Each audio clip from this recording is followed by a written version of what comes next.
मातङ्गवदना मां पालया मातङ्गवदना मां पालया मौलीश्वर शिव गौरीनन्दन मौलीश्वर शिव गौरीनन्दन मौलीश्वर शिव गौरीनन्दन मौलीश्वर शिव गौरीनन्दन मङ्गलदायक सिद्धिविनायक मङ्गलदायक सिद्धिविनायक मङ्गलदायक सिद्धिविनायक मङ्गलदायक सिद्धिविनायक ईश्वराम्बा प्रियनन्दना ईश्वराम्बा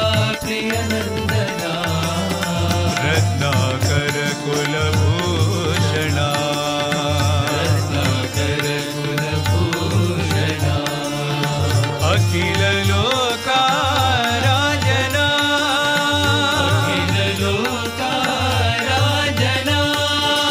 परम पूज्य पावना परम पूज्य पावना आपस्तम्भ सूत्रना आपसंब सूत्रना अन्तरङ्गा रङ्गना अंतरंगा रंगना भारद्वाज सगोत्रना भारद्वाज सगोत्रना भव्य नामा कीर्तना भव्य नामा कीर्तना भव्य नामा कीर्तना भव्य नामा कीर्तना मानस भजरे गुरु चरणं मानस भजरे गुरु चरणं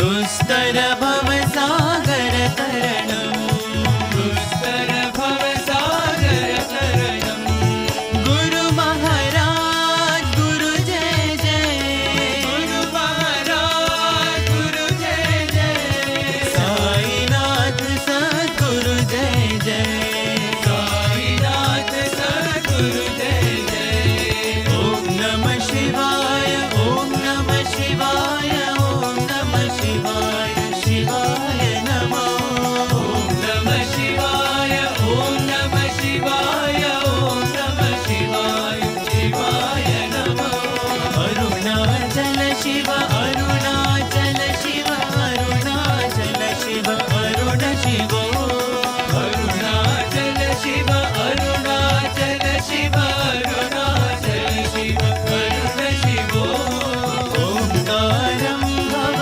ओंकारं भव ओंकारं भव ओम नमो बाबा ओंकारं भव ओंकारं भव ओंकारं भव ओम नमो बाबा ओंकारं भव ओंकारं भव ओंकारं भव ओम नमो बाबा ओंकारं भव ओंकारं भव ओंकारं भव ओम नमो बाबा वन बंगारु परती बाबा मन बंगारु परते बाबा मन सिंगार वदना साई मन श्रृंगार वदना साई बंगारु परती बाबा मन बंगारु परते बाबा अंतर्यामी बाबा अंतर्यामी बाबा मन सर्वांतर्यामी साई मन सर्वांतर्यामी साई मन सर्वांतर्यामी साई मन सर्वांतर्यामी साई धिम धिम धिमि धिमि नटन शिवा धिम धिम धिमि धिमि नटन शिवा तांडव केलि विलास शिवा तांडव केलि विलास शिवा लीला मानुष वेश शिवा लीला मानुष वेश शिवा कर साई शिवा, लिंगोद्भव कर साई शिवा, साई शिवा हर बाल शिवा, साई शिवा हर बाल शिवा, साई शिवा हर बाल शिवा, साई शिवा हर बाल शिवा। आदि नारायण साई नारायण, आदि नारायण साई नारायण, जय हरि नारायण जय जय, हरि नारायण जय जय, पंढरीवासा हरि नारायण, हरिवासा हरि नारायण, पतिनिवासा साई नारायण, हरिवासा साई नारायण, वरद नारायण वेद नारायण, नारायण वेद नारायण, तच्छय्योरावृणीमहे गातुं यज्ञाय गातुं यज्ञपतये, दैवी स्वस्तिरस्तु नः स्वस्तिर्मानुषेभ्यः, ऊर्ध्वं जिगातु भेषजं शन्नो अस्तु द्विपदे शं चतुष्पदे, वरद नारायण वेद नारायण, नारायण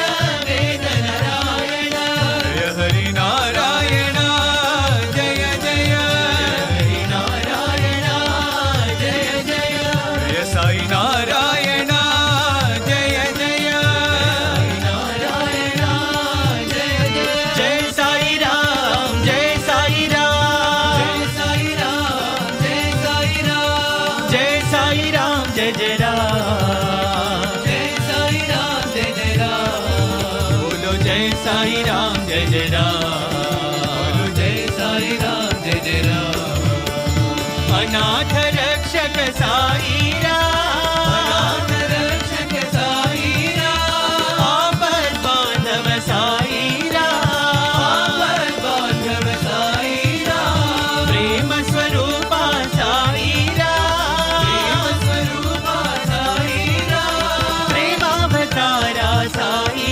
राम, प्रेमावतारा साई राम, परिपूर्णावतारा साई राम, अवतारा साई राम, साई साई स्मरण करो, साई साई स्मरण करो, गुरु चरण कमल ध्यान करो, गुरु चरण कमल ध्यान करो, केशव माधव भजन करो, केशव माधव भजन करो, सद्गुरु साई सेवा करो, सद्गुरु साई सेवा करो, श्री सद्गुरु साई सेवा करो, सद्गुरु साई सेवा करो, सर्वधर्म प्रिय देवा, सर्वधर्म प्रिय देवा, सत्य साई देवा, सत्य साई देवा, अल्लाह Yeshu बुद्धर Nanak, Yeshu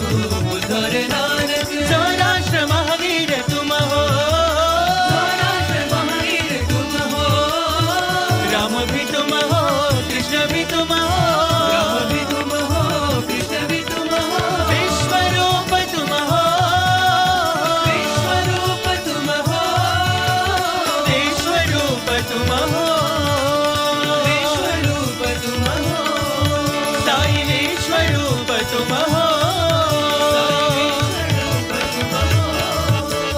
love is my form, truth is my breath, bliss is my food.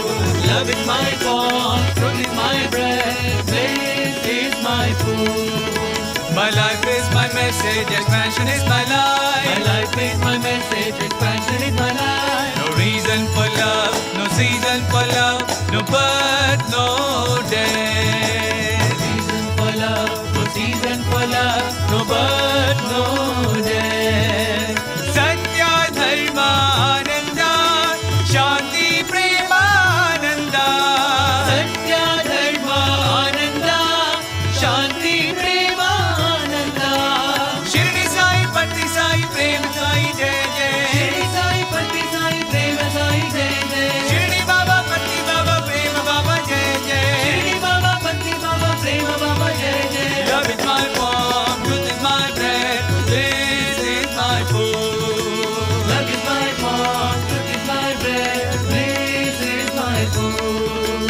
Love is my form, truth is my breath, bliss is my food. Love is my form, truth is my breath, bliss is my food.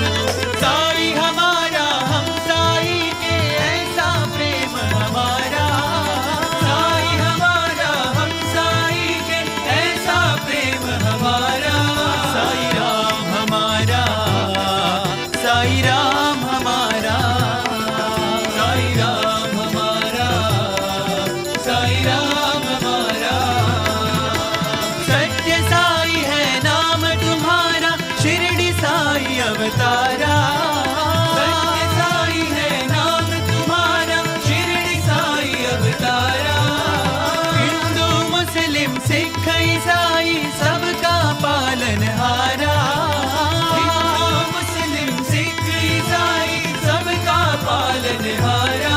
Sai Ram हमारा, साई राम हमारा, साई राम हमारा, साई राम हमारा, साई राम हमारा, साई राम हमारा, साई राम हमारा, साई राम हमारा।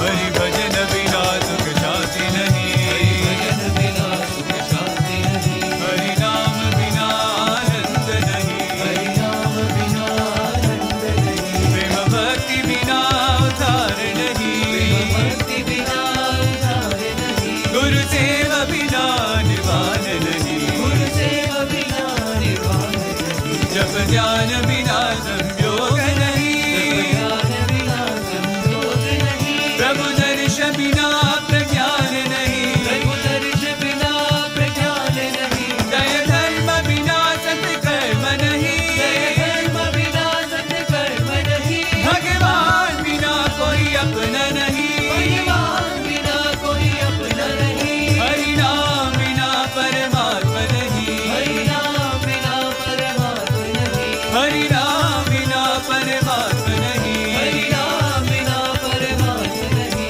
हरि भजन बिना सुख शांति नहीं, हरि भजन बिना सुख शांति नहीं, हरि भजन बिना सुख शांति नहीं, हरि भजन बिना सुख शांति नहीं, हरि भजन बिना सुख शांति नहीं। हरि नाम बिना आनंद नहीं, हरि नाम बिना आनंद नहीं, हरि भजन बिना सुख शांति नहीं, सुख शांति नहीं, सुख शांति नहीं।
तत्सवितुर्वरेण्यं भर्गो देवस्य धीमहि धियो यो नः प्रचोदयात्।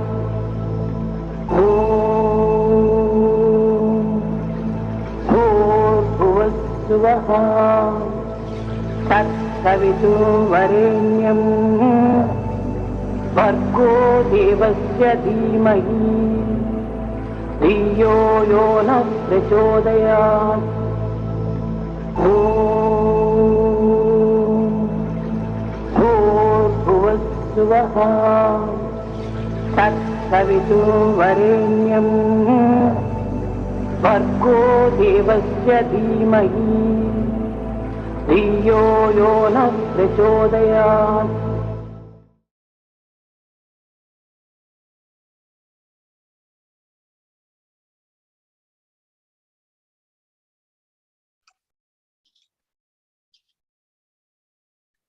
Offering my humble salutations and pranams at the lotus feet of our beloved Master, Bhagavan Sri Sathya Sai Baba. They are embodiments of unconditional love. Om Shri Sai Ram. On behalf of our Zone Chair, Brother Suresh Menon, the senior members of Zone 8 and Zone 9, we welcome each and every one of you to this evening's beautiful satsang, as we pay reverence to our dearest Guru, our father, our mother, our guide, our everything, Bhagavan Sri Sathya Sai Baba. We are very excited this evening as a build-up to Guru Purnima to have a very exciting program and to be hosting our dear brother, Dr. Amey Deshpande. Some insight into Professor Dr. Amey Deshpande. Dr. Amey Deshpande hails from Maharashtra and was a student of the Sri Sathya Sai Primary School, Prashanti Nilayam, from 1990 to 1993. He acquired his bachelor's degree in commerce from Bangalore University in 2000.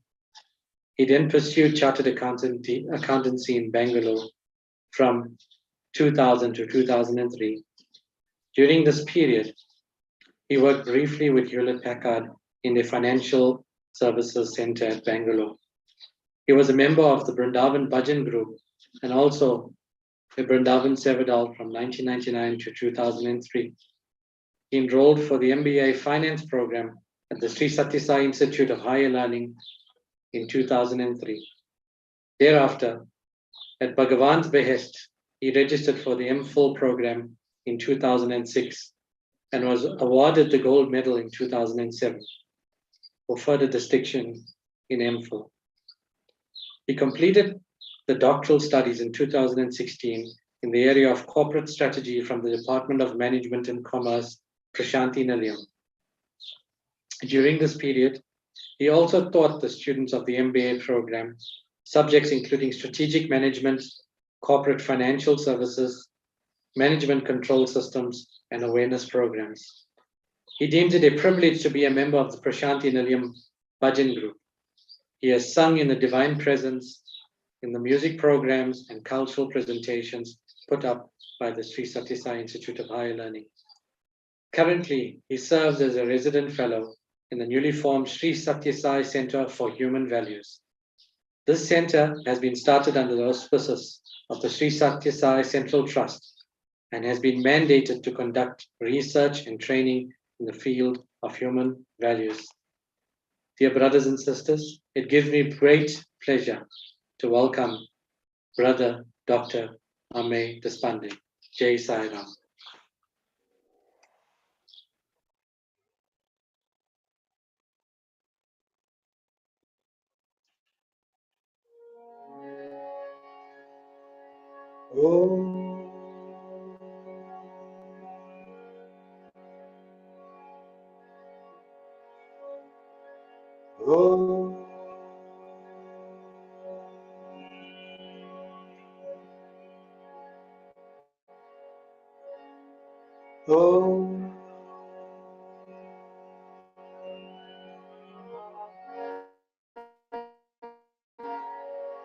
मानस भजे रे गुरु चरण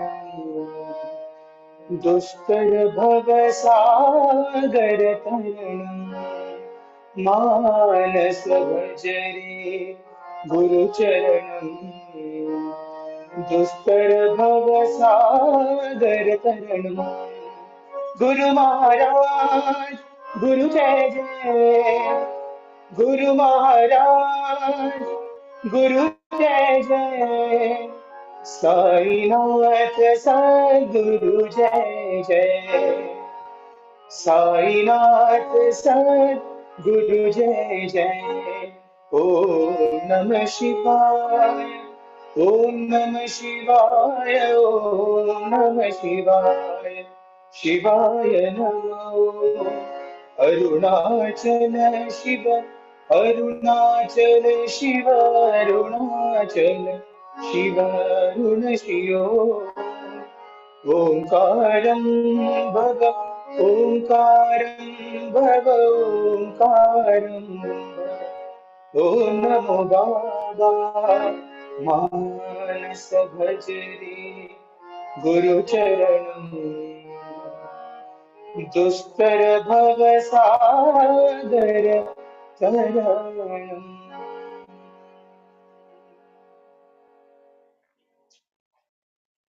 Offering our loving pranams at the divine lotus feet of our ever-present Swami, and invoking his presence and his benediction on all of us. Most revered elders, dear brothers and sisters, a very warm and loving Sairam to all of you from Prashanti Nilayam.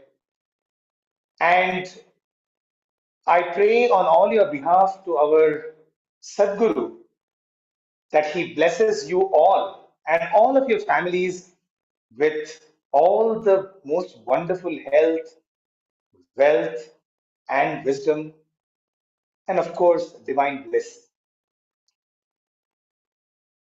It gives me a great privilege and pleasure to join you all from Prashanti Nilayam as you all celebrate Guru Purnima.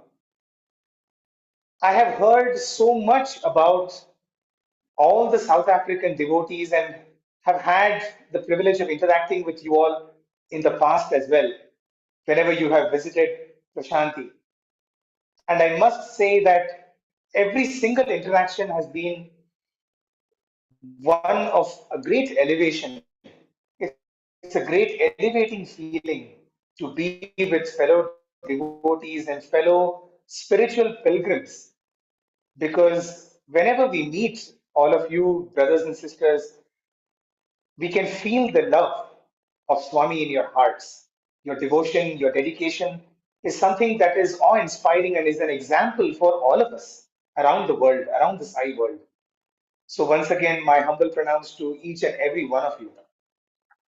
So, even as we are on the eve, so to say, about a week from now, we will be celebrating one of the most important festivals of Prashanti, which is Guru Purnima. It is a time for each one of us to reflect on what this Guru has done for us and what we can do for this great Sadguru of ours.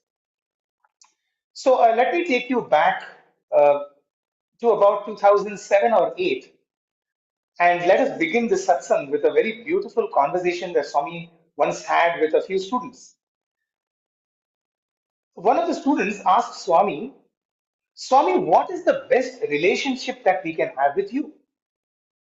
Right? There are many, many relationships that we can have with the Lord, the mother and son, devotee and the Lord, a friend, a father, a messenger. There are so many, isn't it? So this brother wanted to know what, according to Swami, is the best relationship that we can have with Swami. And Swami did not immediately respond. He took a little while, and a few minutes later, he says, the best relationship that you can have with me is that of a guru shishya. That is a master and disciple. Guru is the master and shishya is the disciple. Now, this was something which was very, very, I would say, very unique. It was a very unique insight because usually Swami, the usual, I mean, what the way we look at him, That's not the usual answer that we would expect from Swami. Swami did not just stop there. Swami went on to explain why the Guru Shishya relationship is the best relationship. He said that between any other two parties, any other two entities or individuals, there is always a worldly connection. There is always a worldly motivation for those two. For example, let's look at a mother and a child. Supposedly one of the purest forms of relationship, the best and the most loving relationships.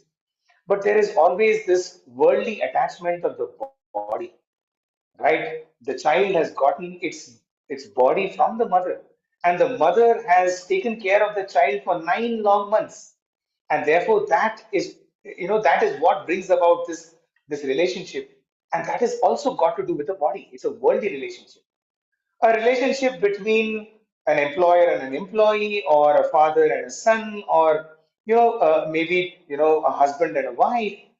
Any two other relationship is always driven by a worldly motivation. Whereas if one looks at this master and disciple relationship, this is the only relationship in which there is absolutely no worldly motivation. The only motivation is one of a spiritual one, right? The master has no worldly expectations from the disciple. Similarly, the disciple has no worldly expectations from the master. There is only one expectation the master has from the disciple, is that he walks on the path that the master has shown. And for the disciple, the only expectation is that this master will take me to the ultimate destination, which is to realize who my true self is. So therefore, Swami said that this is the only relationship that has no worldly motivation involved. In fact, Swami went on to then further explain that between a Guru Shishya, all other relationships can be put. For example, the Guru can become our mother, and the disciple can be the child. The Guru can be the husband of the lover, the beloved, and the disciple can be the lover, right? So any other two relationships can be superimposed once this fundamental relationship of a master and disciple is established. That is how beautiful this relationship is. So having understood that, if Swami says that the best relationship is that of a master and a disciple, uh, a question then comes to our mind, which is, why did Swami say God and devotee? Isn't the relationship between a God and devotee possibly the most beautiful one? Is that not the relationship that we want to have? After all, Swami is not only our Guru, but he is also the Lord Himself. And what better, a way to express our love for Him than through devotion? So Swami went on to explain on another occasion. Swami said, in a devotee, what happens is that the devotion comes and goes. In fact, the Telugu word that Swami uses is, "Idi bhakti kada," means this devotion, isn't it? It vastundi potundi. That is, it comes and it goes. But what Swami wants is one of transformation which comes and grows, which only stays with us. It doesn't go. For example, you must have noticed that there is no dearth of devotion in this world. Just walk into any temple. I'm sure in South Africa you have number of temples and churches and mosques, and all of them will be brimming to the capacity with people, streaming in on a Sunday or on a Friday or on a Thursday or any other day. And come any holy occasions, you will have thousands and thousands streaming into all of these places of worship, each one having some form of devotion. So, come to India. There are hundreds and thousands of temples with probably millions and billion people walking into these temples. So, if you really look at it, there is no dearth of devotion in this world. But there is a difference between that devotion and the devotion that Swami wants. You see, this is how we can describe this devotion. The relationship between a devotee and God that we see usually is where I am using the Lord for my purposes. That is, I am using the Lord like a medium for me to have a good life. So, Lord for my life, right? So, some people who have a lot of money, they don't think there is any need for God because I have money which can buy. Now, those who don't have any money, what do we want? We want someone else who can actually give us what we want in our life. So, what do we do?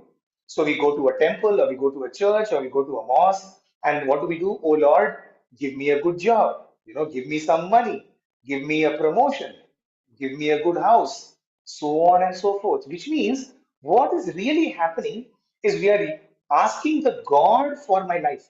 I'm using God just like any other, what should I say, currency that we may have, right? If the South African currency is not good enough, then I'll probably go and ask, hey, can I use the currency called God? That is God for my life. But in a guru shishya relationship, in a master and disciple, for the disciple, it is my life for God. God for my life versus my life for God. Right? I am not using God to get something in my life. I'm using my life to dedicate myself to God. And that is the big difference between a disciple and a devotee. I'm reminded of a beautiful incident that once happened.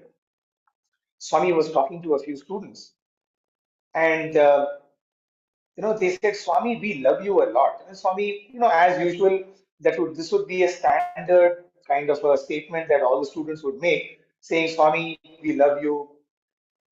And then, Swami was in a very poignant kind of mood. He said, do you know what kind of love yours is? Do you know what kind of love my devotees give me? And then he went on to describe a very, I would say, a very pathetic situation. So let me describe. You all gone to a wedding? So he says, yeah, we've been to a few weddings. So what happens in the wedding when it is, the meal time? So now we did not know where this was going. So obviously, the first thing that comes to our mind is Swami. First, all the guests sit, those ones who have come to attend the wedding. First, they sit, for the meals. Okay. After that, Swami, the bride, the groom, and the family members and all the other relatives, they sit for the meals. And then Swami said, yes. And after that, said Swami, after that, all the others who are left over, then they sit for the meals. And then Swami went on. Swami said, and after that, if some food is remaining, what happens? So then they said, Swami, all the others, in the kitchen department and all of those helpers who have helped and the servers, they sit and they partake. And then Swami said, after that, if some more is left, what do you do? So we said, Swami, if something more is left after that, then we probably kind of, distribute it to all the, the downtrodden who sit outside on the road. The food is served to them. And then Swami said, after all of that, if something is left, and all of that leftover which people throw away, what happens to that? So he said, Swami, that obviously goes into the garbage. It goes into the dustbin, which is outside. And then Swami said, do you know who eats that? And then, then Swami himself said, the crows and the dogs and all the other animals, they come and they kind of swoop into the garbage and they salvage, they scourge through the garbage to get whatever they can eat. And then Swami made a very, very stunning statement. Swami said, my devotees give me love like that which is left in the garbage. Swami said, after they have given their love and their attention to everybody in this world, their relatives, their guests, all the other worldly pursuits, after that, what is thrown away, that little bit of love is what they give me. And I am so desperate for the love of my devotees that I scourge through the dustbin waiting for some little love that they will give to the Lord. You can imagine what the Lord feels for all that He has given us. What do we give Him? The leftover love. All the leftover prayers. Then we say, after we have got everything in our life, First, we want the Lord to satisfy all my desires. Then, not only just my desires, my family's desires, my community's desires, my world's desires. And after all the desires are fulfilled, then we say, "Oh Lord, I love you." Right? That is the kind of love that we give. I'm sure, dear brothers and sisters, we do not want to be in that category, right? And that is the difference between a devotee and a disciple. For the disciple, everything about his life is for God. So this brings me to the point as to when we sang this bhajan, a beautiful bhajan that Swami himself has given. See what Swami says in this bhajan, Manasa Bhajare. He's telling, oh mind, Manasa, oh mind, Bhajare. The word Bhajare has multiple meanings. It's almost like a colloquial term that is used for the mind. Oh, fool mind. What does he say? Manasa Bhajare Guru Charana. Worship, praise, seek the feet of the Guru. So, what does this mean? If we want to be disciples of this Guru, so Swami doesn't say Manasa Bhajare Deva Charanam. He doesn't say Manasa Bhajare Sai Charanam. He says Manasa Bhajare Guru Charanam, which means that unless we consider him as our Guru, we will not be able to seek, his feet. And as long as we do not consider him as our Guru and just as God, we will not be able to know the remaining. What is the rest of the line? Dustara bhavasa barataranam. If you want to cross this ocean of this worldly existence, of this mundane existence, then we will have to hold on to his feet as a guru. Right? So if we want to become disciples, what should we must do? Okay, so I'm reminded of yet another beautiful interaction that happened. This happened in Trai Vrindavan, which is Swami's abode in Whitefield in Bangalore. And you must have seen some pictures. There's a beautiful picture of Swami sitting on a jhula, and that jhula, in fact, is in Vrindavan. So Swami was sitting on the jhula, and we would have what are called trai sessions, which were sessions like just students and Swami. After the evening bhajans, whenever Swami was in Whitefield, Swami would ask all the students to come in, and a variety of things would happen during such sessions.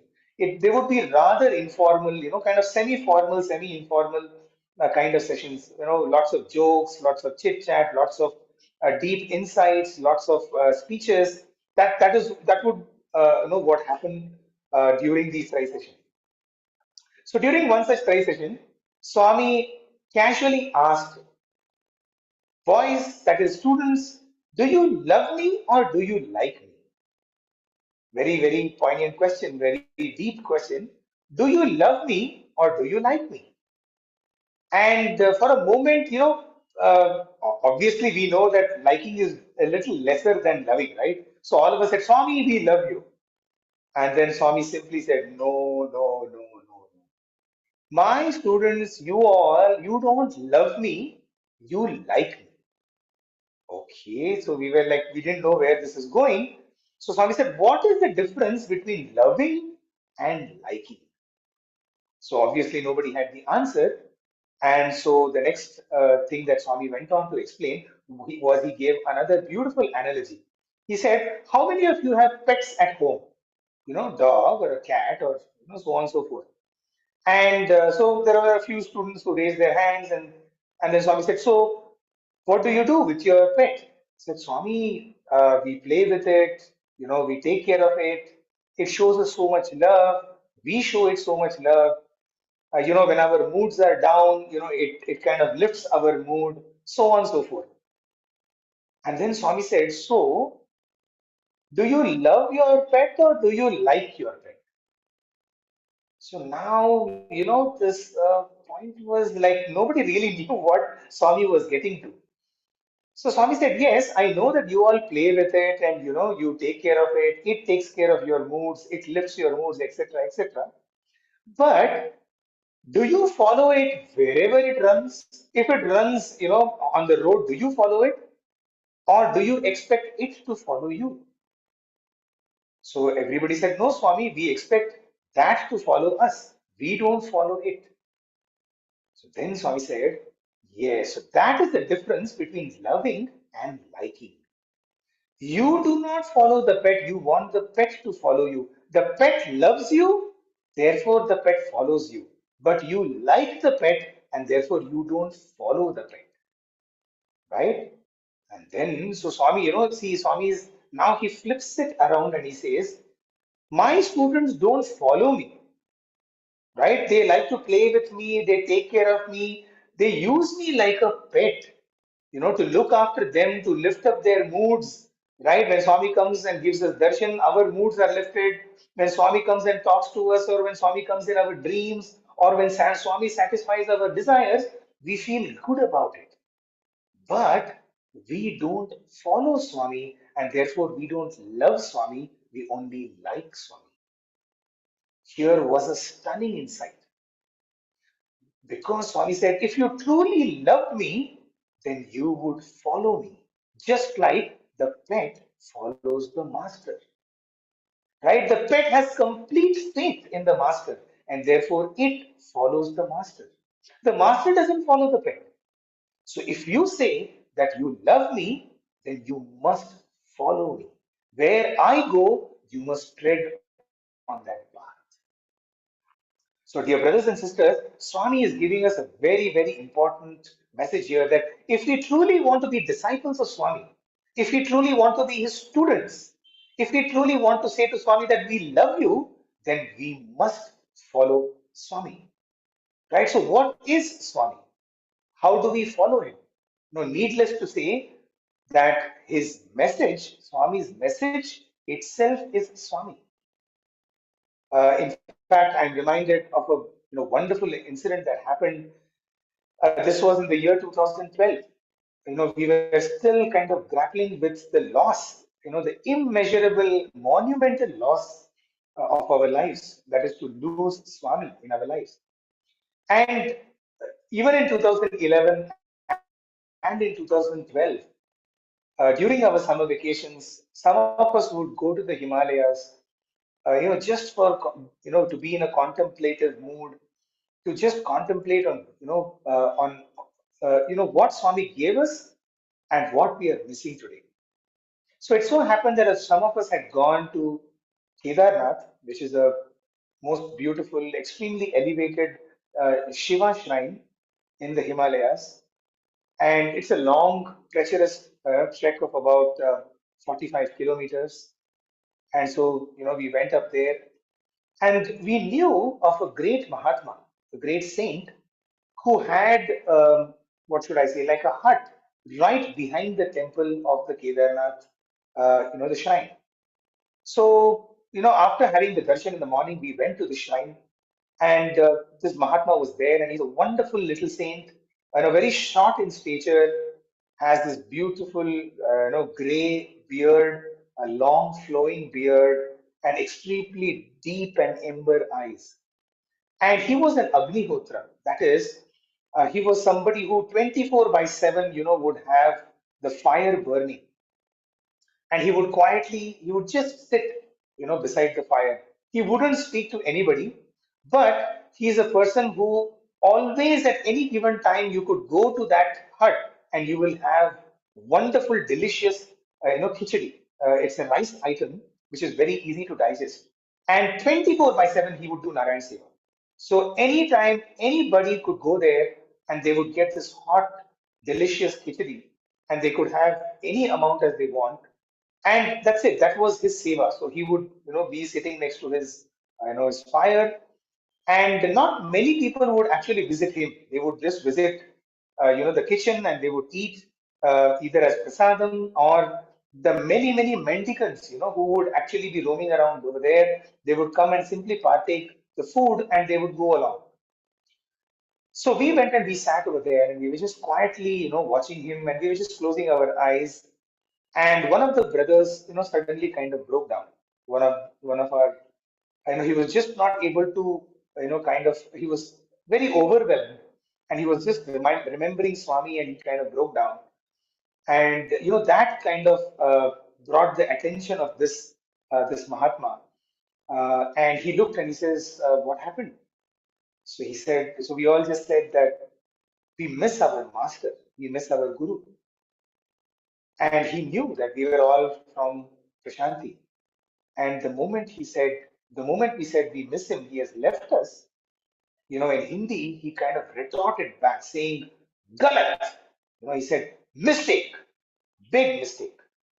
So it was like a pretty stunning word from him. And so we didn't understand. So he said, so what is the mistake? He says, what does Sai say? Who is Sai? What does he say?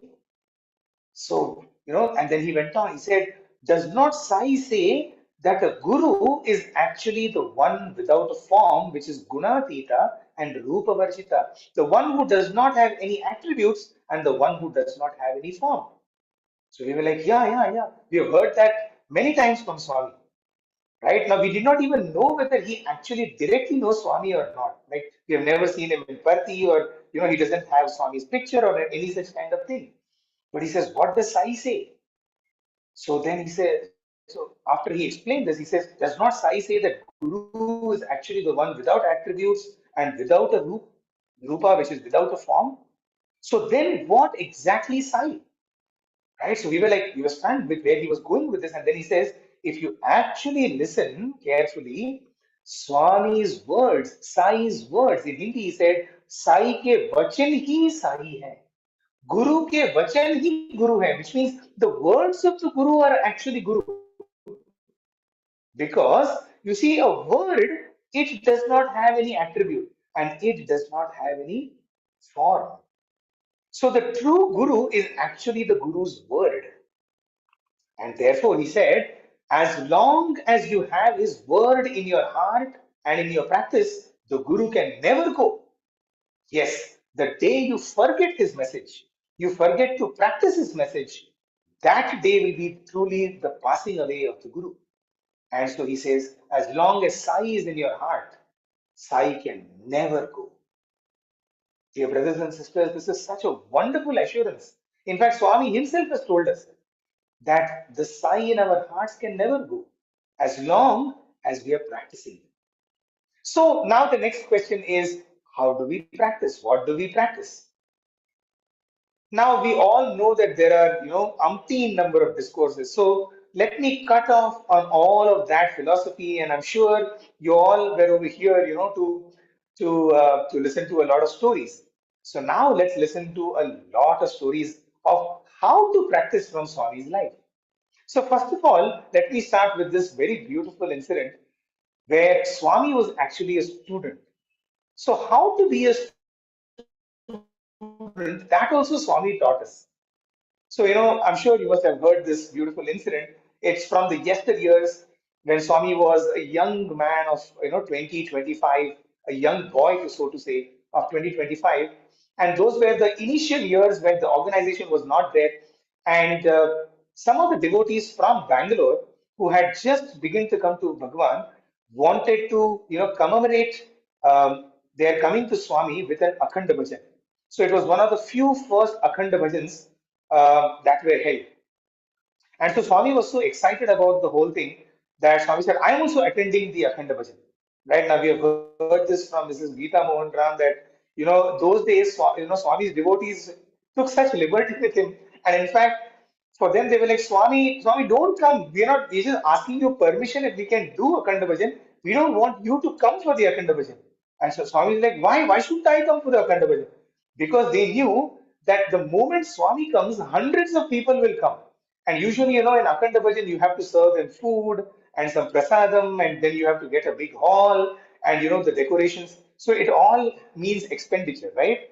So they were like, Swami, we were thinking that we will do it in a small way, but if you come, lots of people will come. And then Swami said, so what?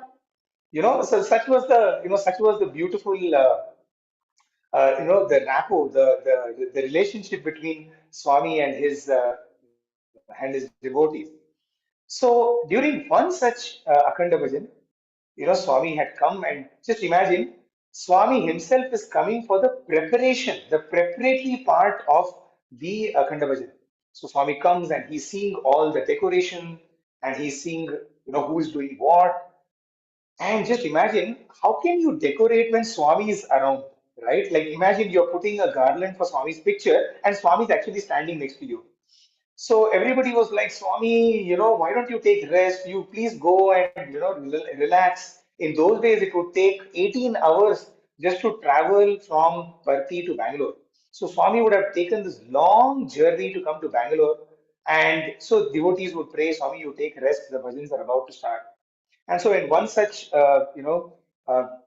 one such time, there were a bunch of ladies who were sitting. So mind you, in those days, this was the time when India had just about got its, it was around the independence time. And so there used to be always curfews and things were not available very easily. So, even some things like flowers and all were like, really difficult to get. So here were, ladies sitting together and they were making a garland for Swami. And Swami, finally, after being shooed away by everybody else, Swami comes and sits there and Swami says, hey, can I also join you in making a garland? Just imagine the garland is for Swami. Okay, so then they said, Swami, no, no, Swami, how can you make? You don't even know how to tie it. Okay, that's what they say. And Swami said, what is there in that? You teach me how to do it. And so Swami, they start teaching Swami how to tie each stem of the flower, right? Such that, and what would happen is like the first few, the thing when you pull it too hard, the stem breaks off. And so now they started losing some flowers. Now, as it is limited flowers, okay. So the some of the elder aunties in that group who were much elder to Bhagwan, they said, Swami, Swami, you know what? We just leave this. We can't afford to spend so many like waste so many flowers. So you just leave this, okay? And so Swami said, no, no, no, I'll try some more. And so what they did, like how they would do to a kid, they just pulled out like a handful of flowers and they kept it aside and they said, Swami, you try with this. Okay. Like, when a child comes, you just pull out something and a little part, some insignificant part, which anyway doesn't make any difference. Right. So they did that and they gave it to Swami. And lo and behold, a few minutes later, from that handful of flowers, Swami makes a huge garland. Okay, and it's a garland. It's really fast. Swami has made the entire thing. Okay, and everybody's stunned, right? Because this is definitely something which is humanly impossible. And then everybody's like, Swami, okay. And then Swami says, no, no, no, tell me how I did this. I said, Swami, we like this is your divine power. Swami said, no, no, no, no. See, and then Swami says, you may not be good teachers, but I am a very good student. Right? Swami says, you may not be good teachers, but I am a very good student. I know I learn very fast. Right? So this is a beautiful insight into Swami's that early life. And so thinking of this, I'm reminded of a bhajan of what the ladies then, his devotees then, would have sung to Swami after seeing such a wonderful miracle, right? This little Sathya, this little Sai, who's like the apple of everyone's eye, who's like the sweetheart of everyone's life. What would they have sung? So let's try and sing this bhajan. मन बंगारू करती बाबा मन बंगारू करती बाबा मन श्रृंगार बदना साई मन श्रृंगार बदना साई मन बंगारू करती बाबा अंतर्यामी बाबा अंतर्यामी बाबा मन सर्वांतर्यामी साई मन सर्वांतर्यामी साई मन बंगारू पति बाबा. This word Bangaru is such a beautiful word. It says, Mana Bangaru means my beloved golden sai. Bangaru actually means gold. So it's like, how, for those of you who know Hindi, one common word is we say sona. To a little child, we say sona, hey, mere sona. Right? It is like that. In Telugu, Bangaru, so we are saying, Mana Bangaru Parthi sai. So imagine that love between the devotees and the Lord. And those early devotees were actually practitioners and they became his disciples. In fact, all of what we know, the organization, the bhajans, and all of this has actually come down from those early devotees. And of course, from Bhagwan. So that is Swami as a student. Now let's look at Swami as a guru. Probably this is the most unique fortune of each and every one of us, that this was the guru whose life was so well documented and whose life was so open to all of us for each one of us to see and learn. His message, his life was in fact a teaching to all of us. So even if you do not want to read any of Swami's discourses, that is fine. Just look at his life. Every moment that he spent was like a teaching to each and every one of us. So let's take, some simple learnings from his life. And dear brothers and sisters, what I wish to emphasize over here is take one trait that you liked, from whatever we are going to discuss, or from any other part of Swami's life, just one, and try to practice it at least once a week. Right? Why I say once a week? Because if you say once a month, that's not even practice. But once a week, it slowly builds up. The more and more we practice, the more and more we get the confidence that yes, it really works. Oftentimes we say that Swami, your love all, serve all, and help over, hurt never. That really doesn't work in this world.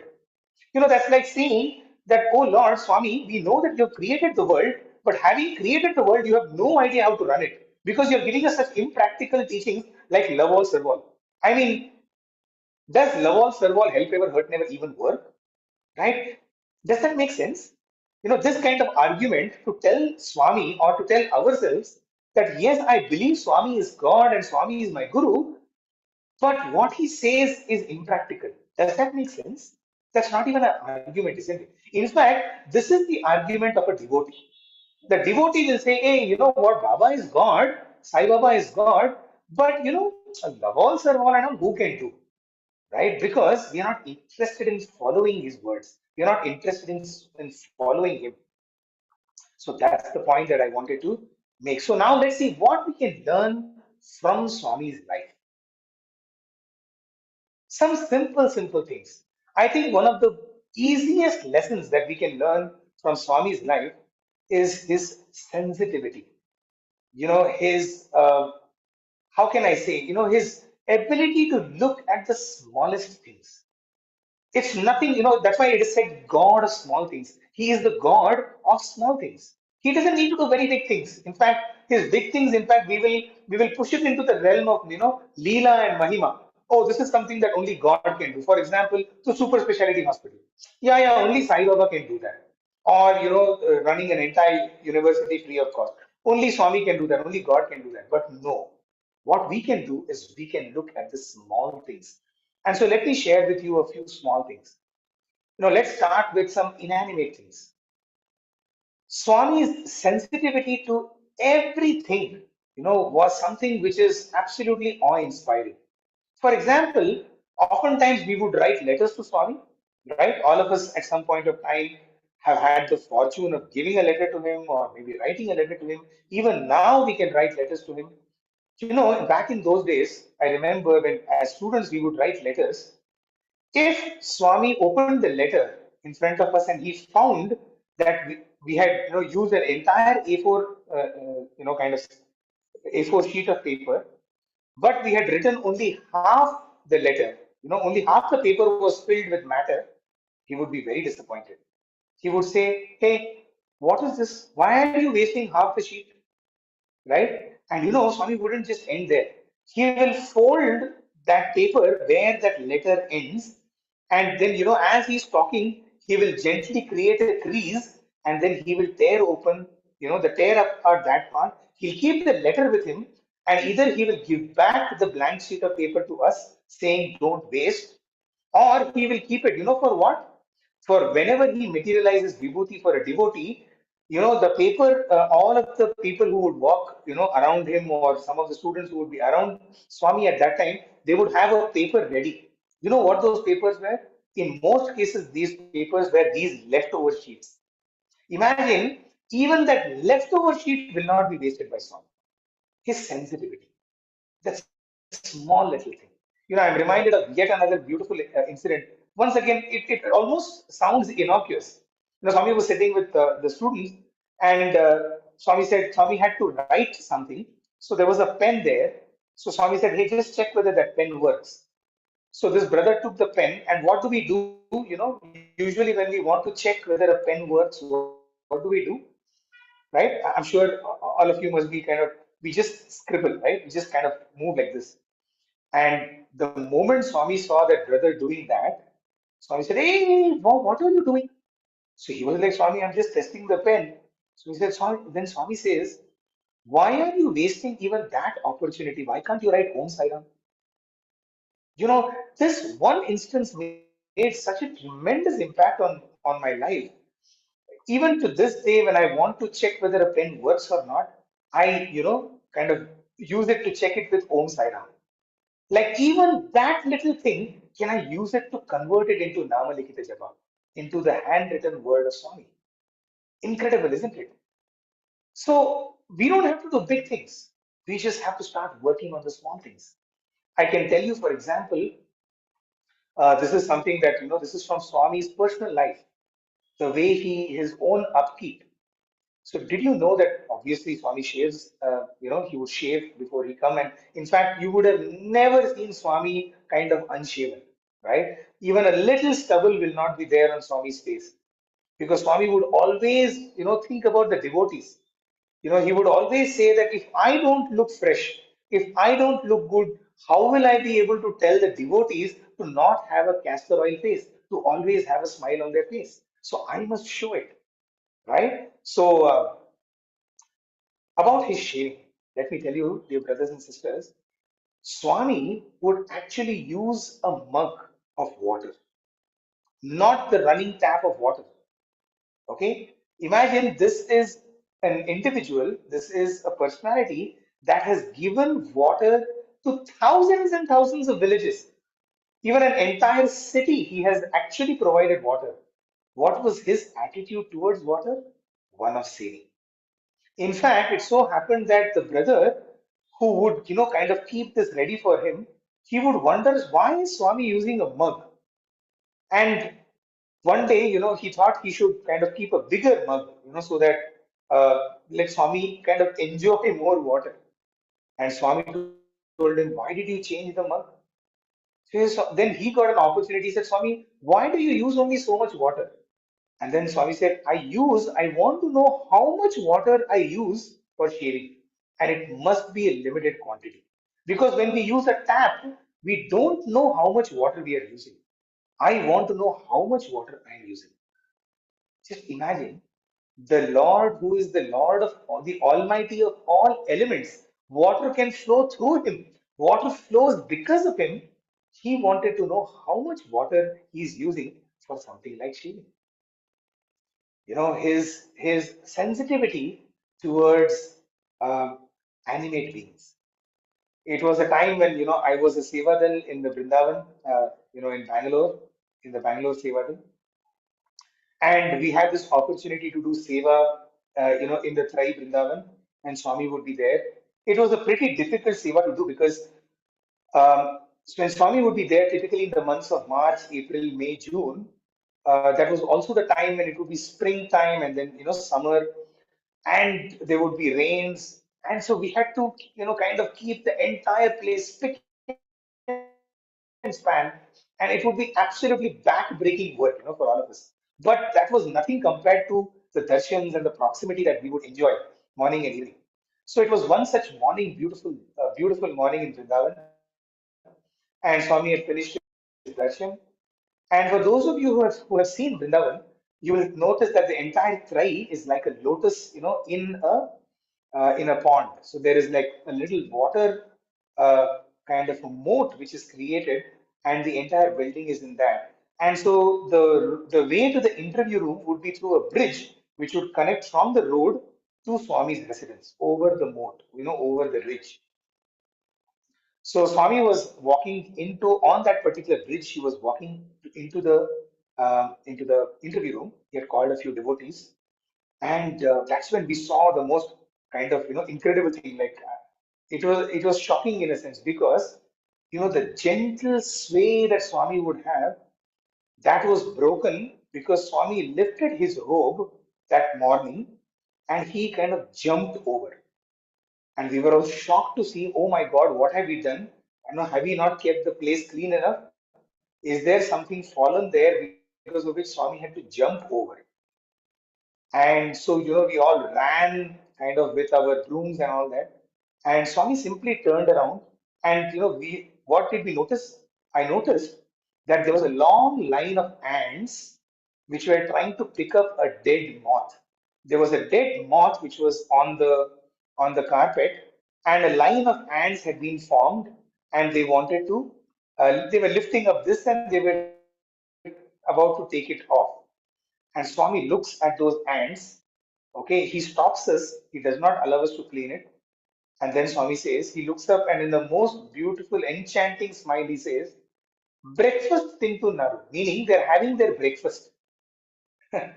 Just imagine, at that moment, the thought that came into my mind was, for us, that ant is an innocuous little creature, right? That we can just brush away. But this is the Lord for whom even the hunger of an ant matters.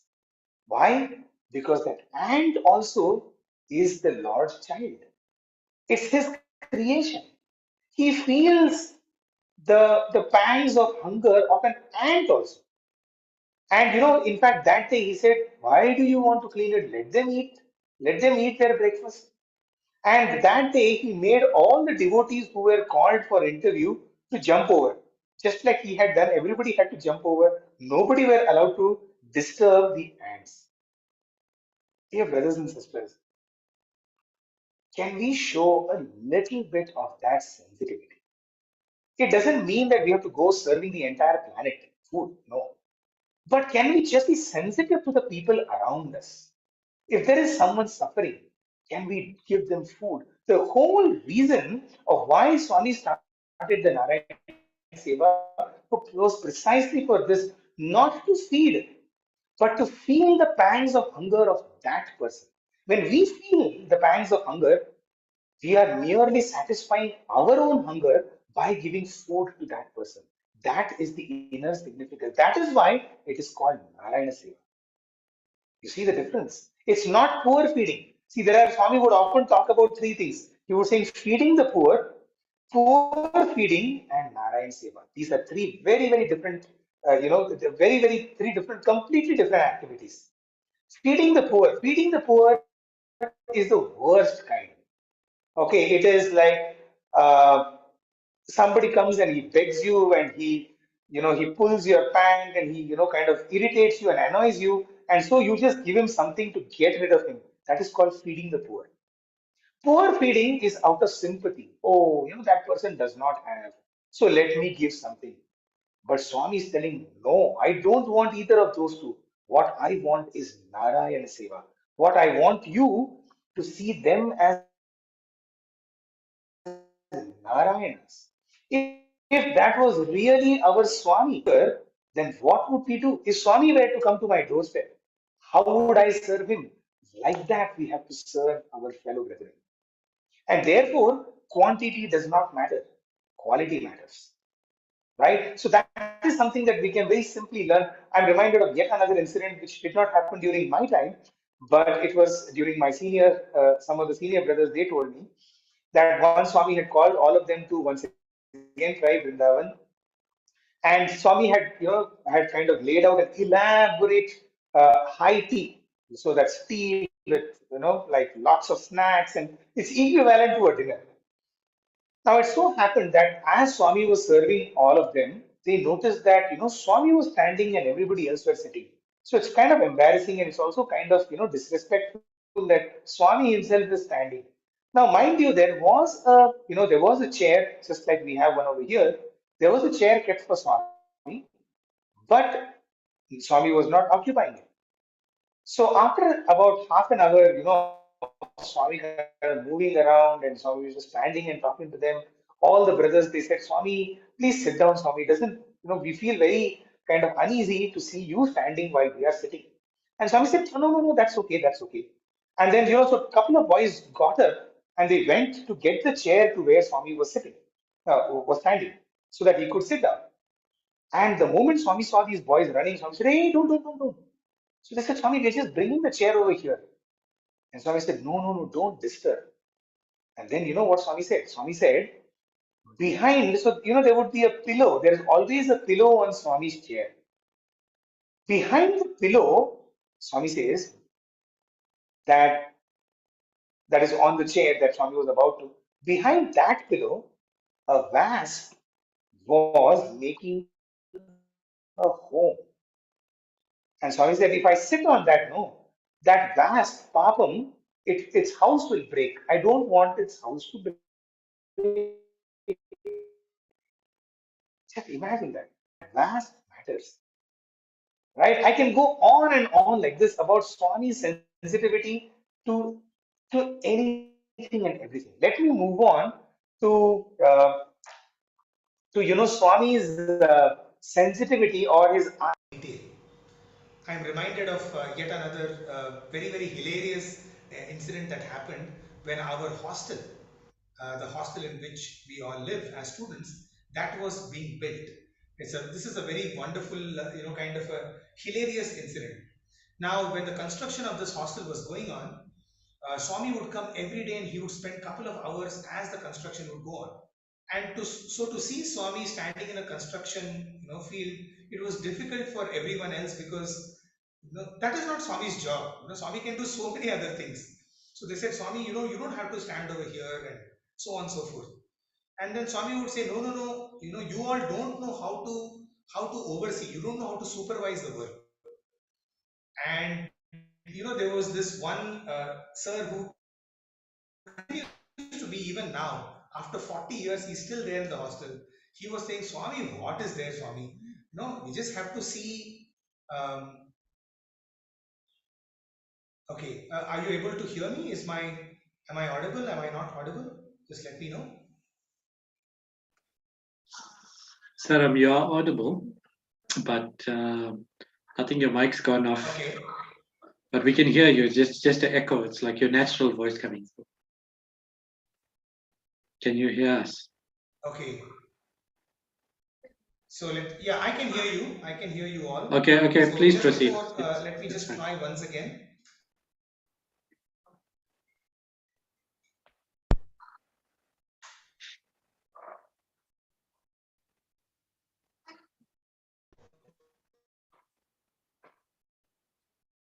So let me know if this is better now.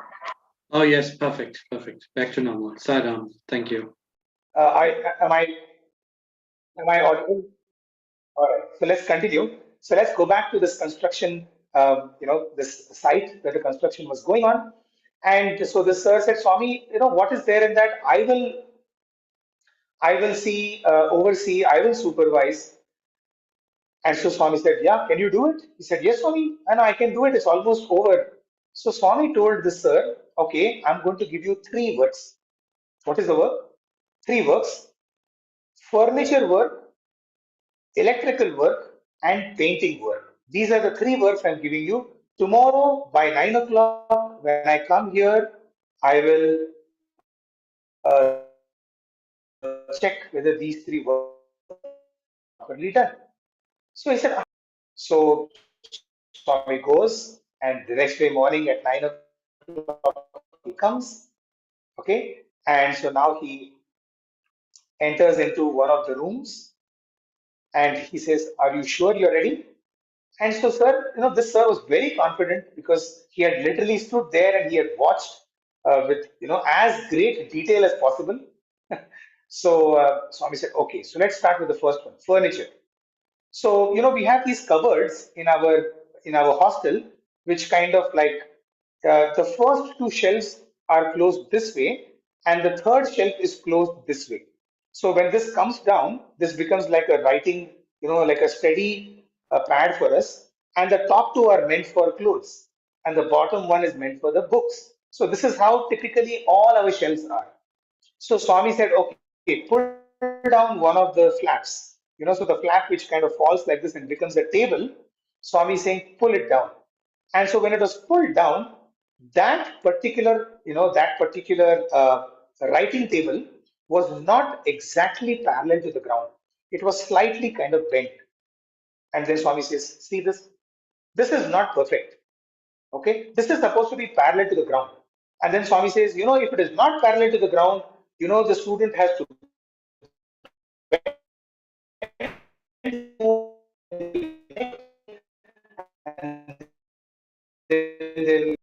so, this sir was like, he was like jittery because, oh my God, he didn't know that this kind of detail Swami wants. Okay, it was done, but it was just parallel. I mean, right? It's not such a big deal, but then eye for detail. Okay, then Swami says, what about electrical work? So now he's not so sure. So he says, Swami, yeah, mostly Swami, everything is done. And Swami just looks up. He looks up, and what he sees? A live wire is kind of, it's not insulated. It's just kept, kind of dangling like that. And Swami says, what is that? And now he was like, absolutely flabbergasted because he was like, I was sure that this was done before. Okay, I think Swami is playing some mischief because that exactly right above where Swami was standing, there was a wire which was live and it was just open. And, so then Swami said, electrical works also failed. Okay, so now he was like, oh God, I'm gone. And then Swami says, what about painting? At least his painting work done. And now this person, like, already 2 out of 3 was gone. So he was like, I think Swami painting is done, but I don't know Swami. Frankly, by then he had just surrendered. You know what, Swami? There are something called window stoppers or door stoppers, which are like wooden blocks, which after you open the window, it kind of goes to hold that, window. Swami went to a particular window stopper and checks behind whether it is being painted or not. And needless to say, it was not painted. And once more, this sir got, kind of a pasting. And Swami said, see, this is also not done. You have failed in painting also. And then Swami said, I want my hostel to be perfect for my students. And therefore, I want to supervise every activity. See, once again, it is the love which is driving. Right? It is not about Swami wanting to point out a mistake, but it is his love which is seen through. His eye for detail. I can go on once again. There's another beautiful incident that comes to mind. When the computer center was inaugurated, this is back in the late 80s and early 90s. Computers had just started then in our institute at least. And so Swami would often go to the computer center. Now, what would happen is when he would go to the computer center, it would be unannounced. So suddenly Swami would, kind of choose to go. So one day, even as Swami's car had started coming to the institute, uh, you know, what would typically happen, as we all usually do, is last minute something will start. So they noticed that there was like this big kind of bunch of dirt that was gathered in one place, but it was not kind of taken out. So even as Swami's car was coming in, meaning it was still on the road, this sir noticed that and he said, oh God, if Swami enters the computer center and sees this, we have got it again. So what he very conveniently did is the carpet, there's a carpet at the entrance. He shoved that entire dust under the carpet. So kind of, the carpet just covers it.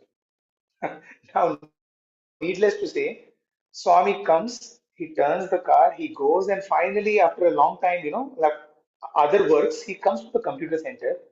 And just before entering the computer center, he simply, with his feet, he moves that carpet and he shows all of that dust below neatly pasted and says, you did this, no?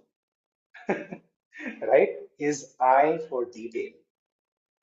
Right? Can we have that? That is, if we want everything, see, the idea here is I want to offer my life for God.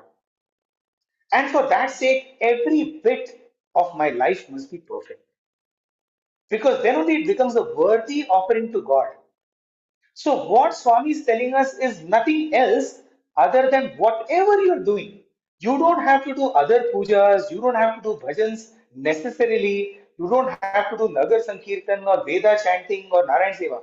Whatever you're doing, do it to the best of your ability.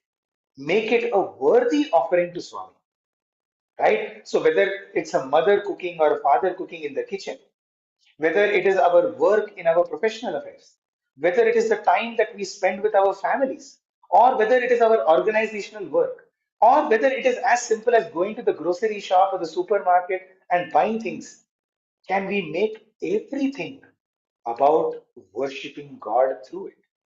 Swami, I am buying this for the family because you are part of my family. You are the head of my family. Swami, I am cooking this to offer to you because you are the head of our family. The work that I do in the office, I am not doing it for my salary or I'm not doing it for my boss. I am doing it for God Himself. So how will I do it? So it is about transforming every single activity into that which befits an offering to God. That, in fact, is what Karma Yoga is all about, right? Our ability to offer everything to Swami and our ability to offer our best to Swami. Our best need not be the best. Swami is not interested in the best. Swami is interested in our best, right? So as long as we have put in that effort, that is acceptable to Swami. Let me also narrate to you. We are kind of coming towards the end of this. So let me just end this satsang with two instances. Um, one instance, both of instances that happened with me. This is also something that I have narrated several times, but I am never tired of kind of reiterating it and recapitulating it because every time I think about it, it's also a reminder to me. So back in the day, when I was doing my second year in MBA, and we students who were in the second year, that is the final year, would be a privileged lot because it was our final year with Swami, right, in his institute. So Swami himself also would give us tremendous chances. Every time he would so as bhajan boys, especially, we had the unique fortune of always sitting around Swami, and then Swami would look at me and he would say, "Okay, sing the next bhajan." And so we got tremendous, chances. And even as you get the chance, what happens? Slowly, you begin to feel that, hey, you know what? I'm the best singer in town. Or Swami wants me to sing, right? All slowly the collar starts to go up, the arrogance, in our head, the ego in our head starts to build up. It's almost like a balloon that Swami is pumping, and our head is like it's growing with ego. And the moment this happens, Swami knows how to prick it. Swami knows how to deflate this ego. So this is what happened to me, is that one day during bhajans, I was slotted to sing the sixth bhajan, the seventh bhajan in fact. And after the sixth bhajan, Swami took Aarti. So typically in those, and maybe sometimes eight. So it was quite natural that at some point of time Swami had to take Aarti. So it was before my bhajan. The next day, I was slotted to sing the sixth bhajan, and Swami got up after the fifth bhajan. Swami took Aarti after the fifth bhajan. The following day, I was slotted to sing the fifth bhajan, and after the fourth bhajan, Swami took Aarti. Now, when something like this would happen, we knew that something is going wrong. Swami wouldn't say anything. Our bhajan group in charge would, his antennas would be very strong. They would catch all of these signals. So I also knew that something was wrong because 3 days in a row, right before my bhajan, Swami was taking our. The following day, I was slotted to sing the first bhajan. Okay, and so even as kind of we were waiting for the bhajans to begin, I was like, Swami, where are you going to go today? And I'm the first bhajan. Okay, you can't, you have to listen to me. So this is what is going on in my mind, the stupid mind that I have, and you will not believe what happened that day. Swami, first of all, he was sitting outside and we were waiting for the Vedam to end and the bhajans to begin. Swami suddenly stops the Vedam and he calls upon some students. Now, that was not such an uncommon thing, but it was not such a common thing as well. But that day, Swami called, and so I kept looking at the time because I knew that around 6:30 is Aarti time and it had already passed 6:30. And I was like, oh my God, I think today there are going to be no bhajans at all. But then I was thinking that if there are no bhajans, it's not really my problem. Maybe this was the day when Swami wanted to give those speakers a chance. Like, why am I, considering that I am the culprit, for no bhajans today? After the four speakers spoke, you will not believe what Swami did. Swami calls the primary school students to sing bhajans. Okay, and so those little tiny tots of the primary school, the seventh class boys, they start singing bhajans. Now you can imagine what that would have been, because it was absolutely crazy, right? We were thinking that here is the Prashanti Mandir Bhajan group singers, right? And there were these little tiny tots, and Swami was enjoying their bhajans. In fact, Swami sat for half an hour that day. Now, needless to say, my bhajan coordinator, he walked up to me and he said, "Hey, Ameya, just take it off. You're off for some time because this is absolutely direct signal." And that's it. From that day onwards, for the next 40 days, I did not get a single chance to sing bhajan, lead bhajan.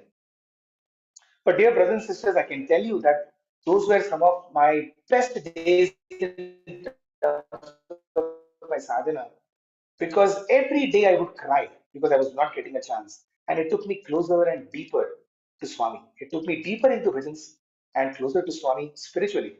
So, though all of my chances I was missing, it was actually taking me closer to Swami. After 40 days, our bhajan group in charge, he said, let's take a chance. Let's see whether, your testing time is over, whether you have learned your lesson.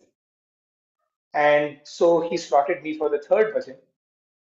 And that day, Swami asked suddenly for another bunch of speakers to come and, speak. So I'm like, oh my God, today also we are not going to have long, lengthy bhajans. It's going to be really short, if at all we have bhajans. And after six speakers, Swami looks at the bhajan group and Swami says, let's have two bhajans.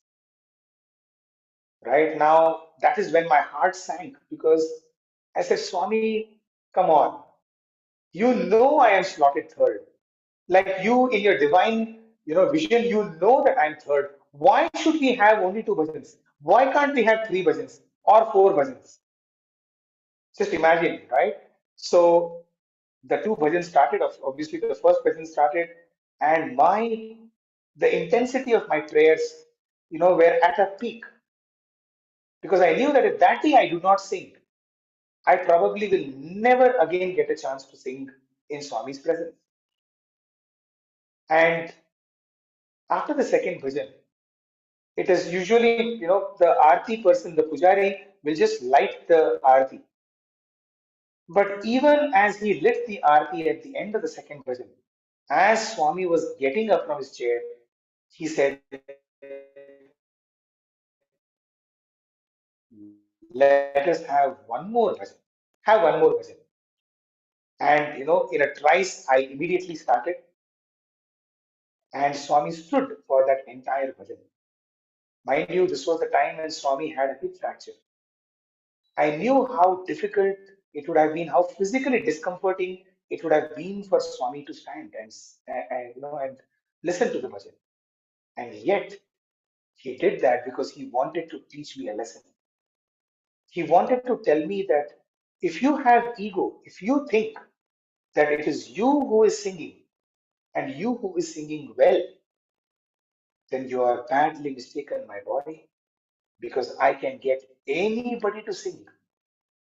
Remember that you are singing because I have given you an opportunity to sing.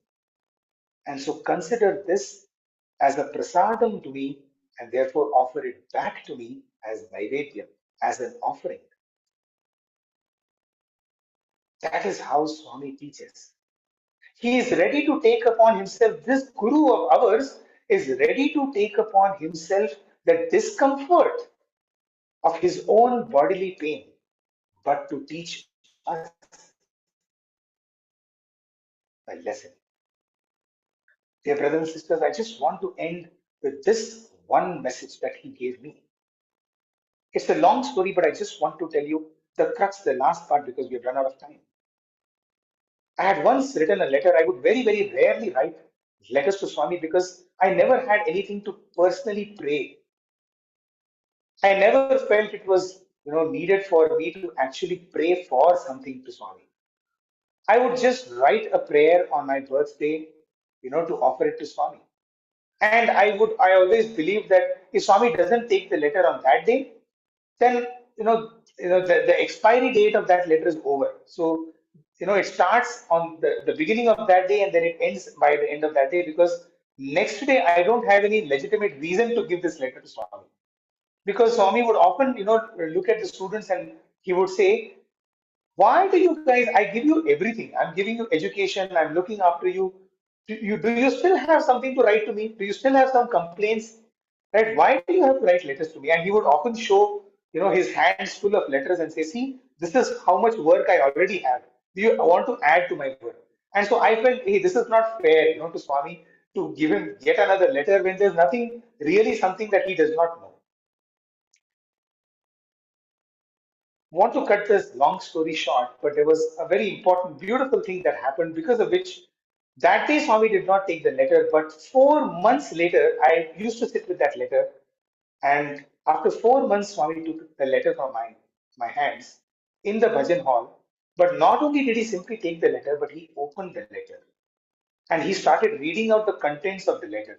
Now, usually, when something like that happens, the heart is kind of palpitating because you don't know how Swami is going to respond. Usually in my letter, I would only write, a few of my favorite prayers that I have for Swami, which I continue even to this day. So the prayers that I always used to have and which I used to write, and I continue to do that is, I had heard this from an elder brother who said, Swami, you are the thinker of my thoughts. You are the doer of my deeds. You are the speaker of my words. I offer my thoughts, my words, my deed at your lotus feet. Swami, guide me, guard me, protect me. Swami, I am in you and you are in me. Swami, I am you and you are me. Right? So these were some of the things that kind of I loved. These were different prayers that I used to put down. So here was Swami opening my letter and he starts to read it one by one. And then he comes to this line which says, I am you and you are me. Help me realize this, O Lord. And even as Swami is reading this line, Swami shows the letter to me and he underlines this line.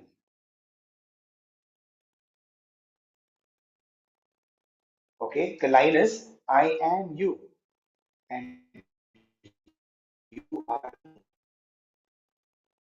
And then he looks at me and hits me on my heart in this, and then he says, Idi Bhadramga Penchuko, meaning develop this feeling, this divine feeling that I am you and gradually develop it. And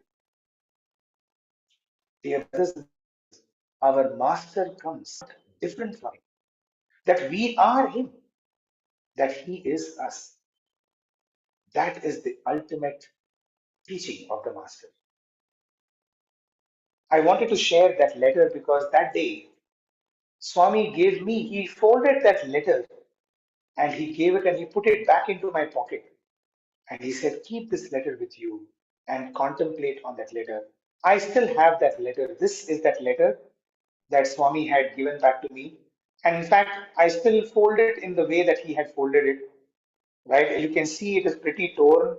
And so I am taking as good care of it. And I will just show you only that one line that I had written. Once again, I had made sure that I fill up the entire page. I was telling you, right? Swami wouldn't like papers to be not filled, right? So this is the line, as you can see over here, says, you are me and I am you. He underlined these words and he told me that this is my mantra. That he said, Bhadram ka penchko, keep this in your mind and thoughts and keep developing this feeling. Dear brothers and sisters, this is the message of our Master to us. Once again, my prayers that take any one small little message and practice it in your lifetimes. And I guarantee you, Swami guarantees us that we shall start seeing immediate responses. We'll start seeing immediate miraculous changes happening in our life. This is the best seva that we can do for Swami. Let us end this session with another beautiful bhajan. Shirdi Sai Parti Sai, Humko Dijo, Premamrit Dhara. Oh, Shirdi Sai and Parti Sai, give us that ever flowing stream of love in our hearts. Tava Seva ka avsar dijo. Give us an opportunity to serve you, because as disciples, it is our greatest good fortune to serve our Master. Gana Mrita mein bhava bhi dijo. In our singing, give us that feeling, give us that bhava, which adds beauty to our bhajans. So let us sing this bhajan and let us end.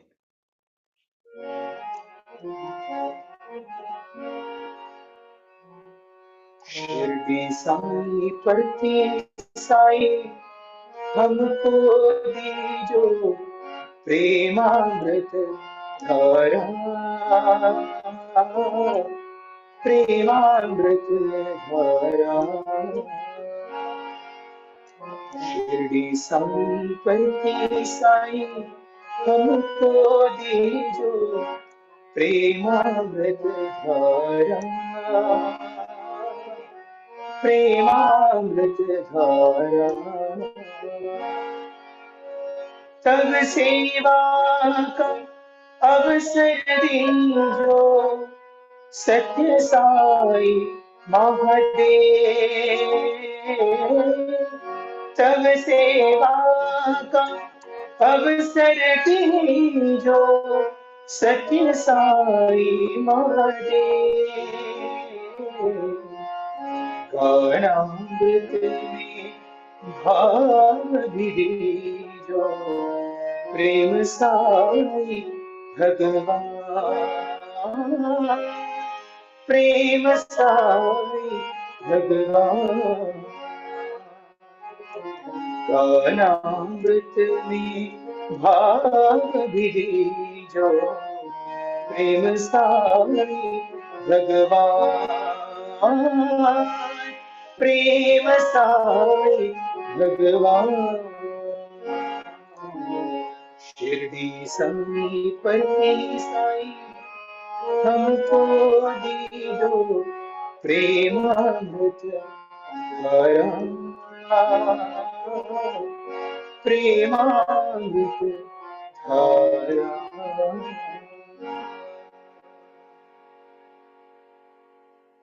Om Shanti Shanti Shanti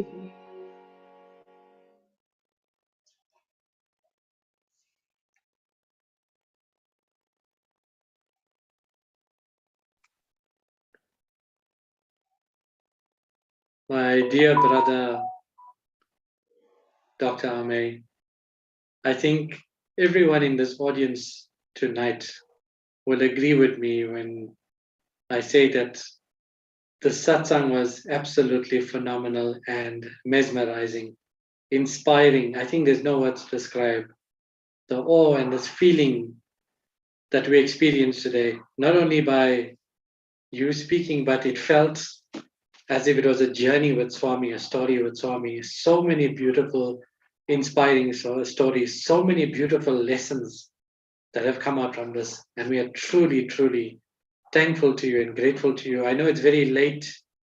It's close to 10 p.m. our gratitude to Swami. Absolutely. Our brother Yatishu will cover that shortly.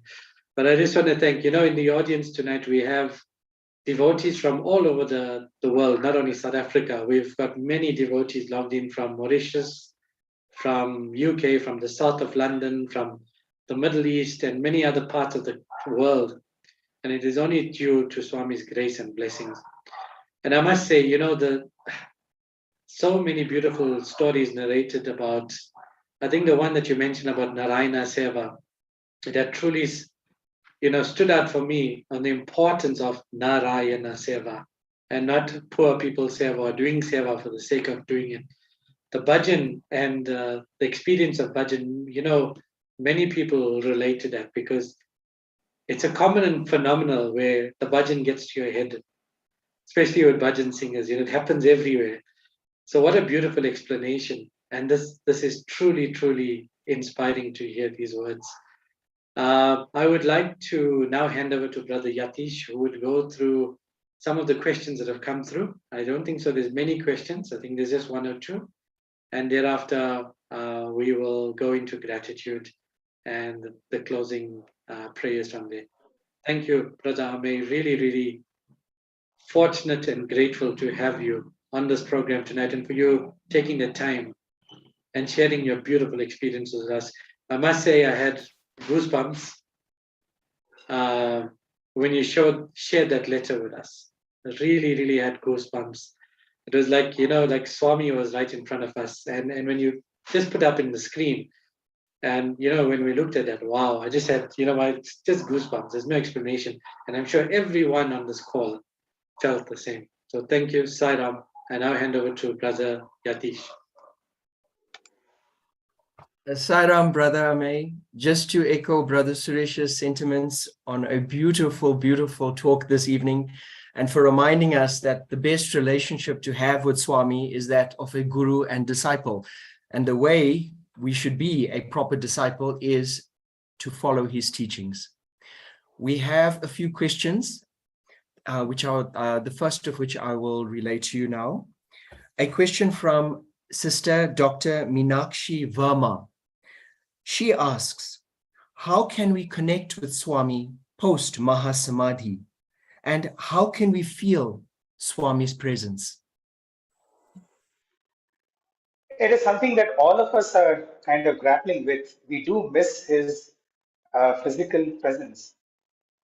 But, dear brothers and sisters, I can tell you with all confidence and with my personal experience that if we begin to start practicing even one of his teachings with all of our heart, we will begin to feel his love, his presence in our, in our lives. And a very simple way to do that, I would say, is to start a conversation with him through everything that we do. If you're having a fight, let's, kind of fight with Swami. If you like, for example, if you don't like a particular person, let us complain to Swami about that person, right? Let us go to his, his picture or, to the altar or to the little Swami maybe who is in our purse. Somewhere some people have them, but start building a conversation with Swami about everything that we do in our day, whether we like it, our joys, our sorrows, our failures and our successes, our ups and our downs, everything. Let us convert it into a conversation with Swami. Swami, because of you, this happened. Swami, because of you, this happened. Right? We could say it either way. And surely, but possibly slowly and steadily, but surely we will start seeing, his presence. Either he will start showing it in the most incredible ways, in ways that we cannot even expect. See, that's the beauty of Swami, that we think that Swami is going to talk to us in a particular way, but he can reach out to us in any which way. It could be through a book, it could be through a person, it could be through a situation, it could be through anything. But he will let you know that, hey, you know what? I'm responding to you. Because that is the beauty of this guru. He is not someone who's sitting up there and say, hey, you know what? Deal with the world yourself. No, I want to be a part of your life. Just make me a part of your life. In fact, not just the part of your life, make me the center of your life. Let everything in your life rotate around me. Like we discussed, right? It's not God for my life. It is my life for God. You start doing that and you will start seeing his presence in your life. It's a palpable, it's a real feeling of his presence in your life. That would be my response. Thank you so much, Brother Amey, for that beautiful response. I hand you over to Brother Sahil. Thank you, Brother May, for that response and also your enlightening, inspiring, and heartwarming address this evening. The next question that we have is from Sister Prema Lakshman. And she says, recently, I've read the experience of Phyllis Crystal, where Swami guided her to send his love to the terrorists that were on the plane that she was traveling on. The question is, how do we send Swami's love to others when we haven't experienced that love? And I assume this means experiencing Swami's love in person. Sairam. Yeah, so just to get that question right, you're saying that if we have not experienced that love in person, then how are we supposed to give it to? No, that is not correct. You don't have to experience his love in person because Swami's love is not a person to person. It is not a body to body experience. It is a heart to heart experience. It is an energy. What Mrs. Phyllis Crystal, a great sadhaka that she was able to channelize the divine love that is already within us. It is His divine love which is already within us. And mind you, of course, it requires tremendous amount of practice to actually channelize that energy to a particular thing. But if we can start taking those little steps, once again, by all of the things that we discussed through this satsang and through our own personal sadhana. See, now coming to this personal sadhana, some of the things which are absolutely basic about the sadhana is it has to be our number one priority. See, when we have an important assignment in the world, let's say if it is a family assignment or whether it's a professional assignment, how much energy do we actually give to it? Right? It becomes our number one priority. Everything becomes secondary. If it's a family priority, then our work takes a secondary step. Our sleep, our food, and everything becomes a secondary thing. If it is a work related, then our family becomes secondary. Food, sleep, all our other entertainment and enjoyment, everything becomes secondary. Now, Swami is asking us, when are you going to make your own realization as your number one priority? This feeling that I am you and you are me, when is this going to become your priority? As long as this doesn't become our priority, how can we channelize that energy? You see, that energy is already going in 5 different directions. It is going for the family, it is family, it's not wrong. But if I can channelize that the love, the energy that I'm giving to my family as a way for it to go to God, then it becomes divine. But what I do it the other way. God, I will see later. My own salvation, I will see later. Now let me focus on the expectations and on the disappointments or on the energy is going to go in all of these different directions. How can we channelize that pure energy to a thing like transforming a terrorist? You see, so sadhana is all about shifting that energy from all these many different avenues that is going to the world, to the things that I want, to the things that I don't want, to the people, right? From all of that, can I channelize all of that energy and drive it towards God? That is making God the center of our lives. And mind you, this is not something that happens after 1 or 2 days. This happens after a lot of consistency. That is consistently, if I'm able to practice, let me give you an actual practice. Try doing this. Okay, that is try to channelize your energy. That is whatever situation, for example, right from the time you wake up to the time you sleep. Associate God with everything. There's a very beautiful formula. The importance of namasmarana or importance of chanting a mantra. And this is the formula. When we are doing things of the world, let us hold the world with one hand and let us hold God with the other. Okay? Once again, I will repeat, whenever we are doing anything connected to this world, which is our family, which is our, our profession, let us hold the world with one hand and let us hold God with the other. That is, as we are doing this work, we are chanting the name. Okay, so that is one thing. But during the time when we have to do our sadhana, that is during the day, there must be some time which is exclusively between you and the Lord. Right? At that time, let us let go of the world and hold the Lord with both our hands. You're getting the point. When we sit for sadhana, the world should be thrown out of our system. But when we are in the world, we should not throw out God. We should hold on to God. Hold on to the world with one hand and hold on to God with one hand. You see, this is the easy formula that I would like to give you. Try doing this for 20 days and you will start seeing the energy that is built up inside. Our problem, most of our problem is that we do the opposite. That when we are in the world, we hold the world with both our hands. And even when we sit for sadhana, we hold God with one hand and the world with the other hand. No, no, no. Then what is going to happen? We are only going to get the world. We will never be able to channelize the Lord's energy. Right? So this is a simple formula that I would like to give to you as to how can you channelize that energy. It is within us already. It is not like I need to go and get it from somewhere or I need to go and get it from the person called Sathya Sai Baba. No. Swami is telling us you are already divine. Why would he otherwise call us Prema Swarupas? Why would he call us Divyatma Swarupas? Right? Because we already have that. It is just that we are held on to the world and we have let go on all of our energy towards the world, and that is why we feel ourselves powerless. Right? So this would be my response to that question. Thank you so much, Brother Amey. The next question that we have is if you could sing your favorite bhajan for us and also explain to us how do you maintain your bhava when singing?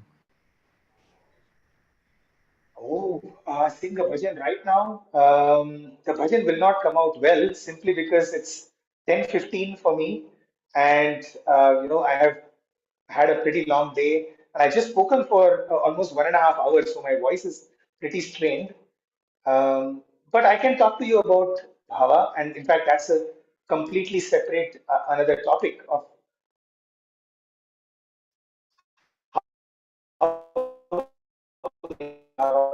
not have a long way to in where Swami would expect me to. A few tips, which is go into the depth of a bhajan. Every bhajan is crying to us, telling us a story about its love with the Lord. Can we get into the love of that bhajan? What is it? What is the story that the bhajan is trying to tell us? So what I do is I try to contemplate as much as possible on what that bhajan is trying to tell me. Right? Every bhajan is trying to give me a message. And I've done this visualization umpteen number of times, and I guess now it would be too late to do one. But just to give you this idea that you can visualize a bhajan. Regarding my favorite bhajans, I don't have any specific favorite bhajans. All bhajans are so lovely in their own way. So maybe I'll just sing a few lines and you will have to pardon me for a strained voice.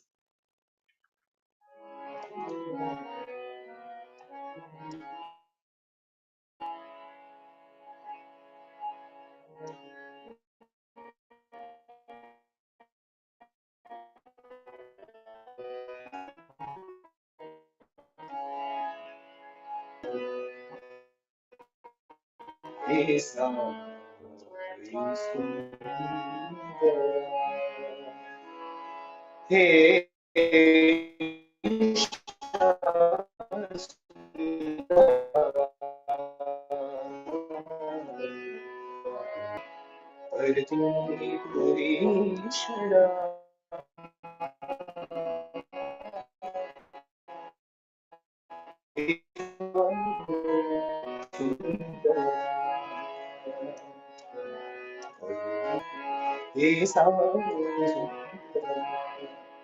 Hey Shyam Sundara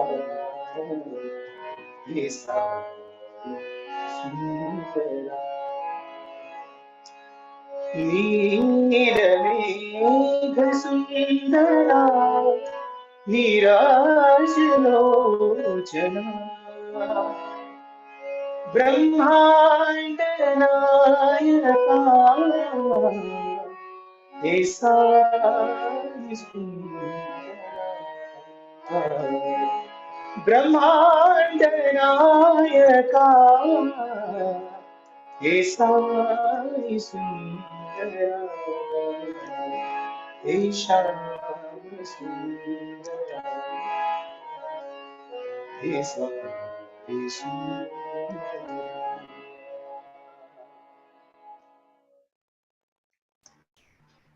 Thank you, brother.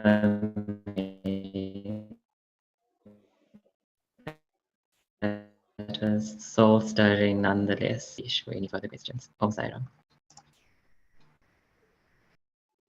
Om Sai Ram. Gratitude.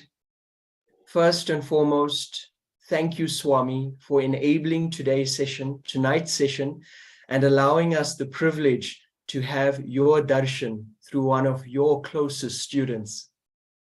Brother Amey, on behalf of the devotees and viewers in South Africa and in Zone 8 and 9, the United Kingdom, Mauritius, and the United Arab Emirates, we sincerely thank you for making the time in your busy schedule to join us tonight and to share with us your insights into Swami's teachings and beautiful experiences in the divine presence.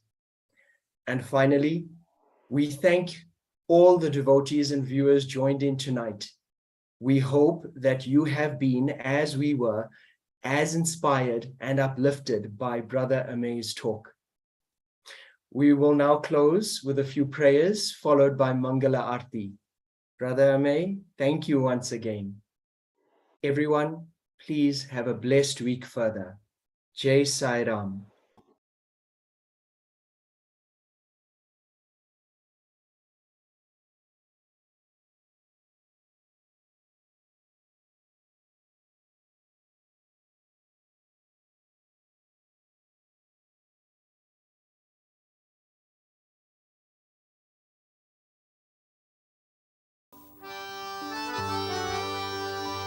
Om Jai Jagadish Hari Swami Sathya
सेवा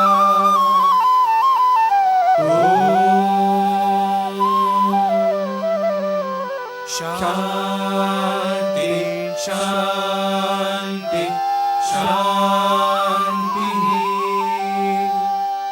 समस्त लोका सुखिनो भवन्तु समस्त लोका सुखिनो भवन्तु समस्त लोका सुखिनो भवन्तु